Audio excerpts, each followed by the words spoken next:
tonight. This is our 6th annual HPS Awareness Day, but by far the coolest because we are together. So our theme is strength in numbers, but we are also going with we are stronger together, and there is nothing better than us actually being together in the same room. We have a really exciting weekend for you. I can't wait for you to see everything that's coming. But we are getting some mics situated. We have a very, very, very special presentation for you here in just a moment. Few reminders for the day. Kind of keep watching your schedule. We're going to be starting in here in the morning, but in a little while we're going to move down to the forums. For any of our new families, follow the crowd. But we will help you kind of get down there. Lunch will be back over here. Today's about bonding and getting to know your community, feeling like a family, and feeling stronger together.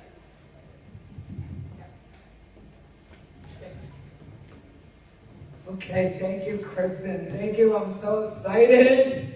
HPS Awareness Day. Like, how many people in the audience have gone to a doctor or somewhere and you say the word Hermansky-Pudlak Syndrome or HPS, and they say, "What is that?" Yeah. All of us. So that is how important our Awareness Day is, because we need to get everybody aware. So the goal of the day and the week is to try to get as much information socially out there about HPS, right? So that's the mission. It's the numbers. Kristen talked about, we're not even, counting numbers of donation dollars. We're counting people, you guys, everybody that can pass and spread awareness. And that's really important, and we're so excited that it happened to land on our conference day. That's why there was an earthquake yesterday, because it's like all the stars are aligning, and it's just HPS. So I want to tell a story. Where are my newbies? Everybody that's new, raise your hand again. You guys, all of you guys. So I want to tell the story of the network's history and the beginnings. And that was, Ashley was, surprisingly, and not like anybody else, it's like an N of 1, an enigma, let's say, that she got the colitis really young and got very sick pretty young. And when we got out of the hospital with that, we decided that we didn't want anybody to ever be alone again. My husband and I looked at each other. We're like, there was no research, there was no organization, there was nothing. And so we decided back then to just start the HPS network. So then how do you get research? Like, we don't have $1 million and we're not anybody famous. How do you get research started? So somebody mentioned to me that HPS is like an NIH disease. I'm like, what the hell does that mean? And am I insulted? And I started looking at the NIH and thinking about that. So I cold called the National Institutes of Health and got an operator on the phone. And everybody knows me, all the old people, the new guys don't, but all the old veterans here know that I am a crier. So I get on the phone and I'm like crying to the lady on the phone. And I'm saying, it's genetic, it's metabolic, and I'm listing all the stuff that is in HPS. And she said, I'll try to get you somebody. This is a cold call to the National Institutes of Health. And lo and behold, who gets on the phone was Dr. William Gall. So I got Dr. Gall on the phone, and I blabbed, I verbally vomited our story and said that I'm not just Ashley's mom, but I'm the founder of the organization, and there is families there, and we need research. So beautifully, my daughter was the case that they brought to the NIH. We were invited to go to the NIH. There was a moratorium on protocols at that time. There is an end to the story, I promise. There was a moratorium on protocols opening, so they spent 2 years. Dr. Gall wanted to decide if he could make an impact with this disease, that he wasn't just going to bring a disease into the NIH without feeling like he could make a difference.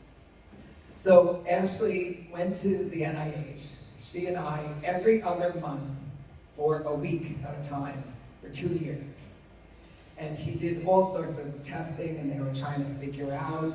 I remember one time they had, the lipid doctors come and visit because they were looking at lipids and trying to figure out whether it's if you hold fat in your diet, would that help HPS, all those kind of things. And damn it, if every time the lipid doctors would come into our room, I was sitting there eating cookies or something.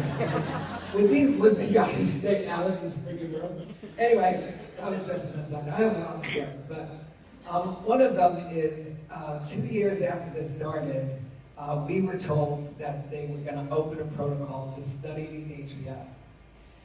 And I cried. I cried so hard, Dr. Gall backed out of the room and said, I'll be back in a little while, Mrs. Tillman.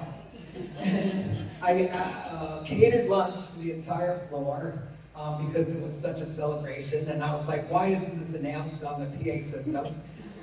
But we were asked to bring other people with us. And the people that we were able to bring, Amber was an early arrival, but we brought Candice and Crystal. And at the NIH in those beginning days, we were ahead of Grand Rapids. Like, they wanted everybody to see the HPS people for the first times, right? So Crystal and Candice came with us, and I asked Dr. Gall for a moment of time. I said, could we just have 3 minutes? And he's like, yeah. And he trusted me, I don't know why. And I said, we just want to introduce ourselves for 3 minutes.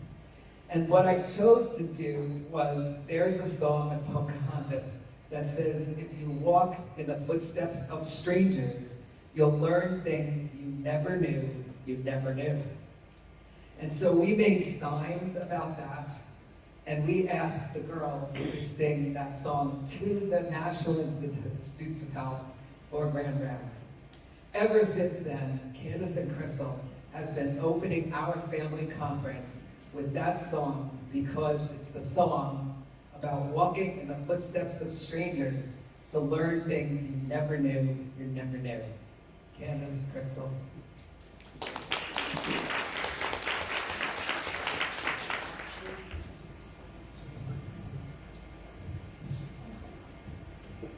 Well, good morning, everyone. My name is Candice, and happy Awareness Day, HPS Awareness Day. My name is Crystal, and yes, we're super excited to be here today with you. And we're happy to be here live with you. Maybe a little more on this one, or maybe a little more on that one. Thank you. Perfect. Awesome. We're going to start off with colors of the wind.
Can you sing with all the voices?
true to form, I'm hysterical.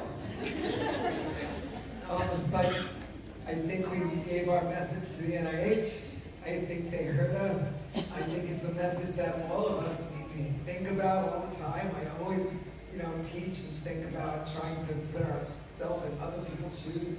That's an amazing song to do it.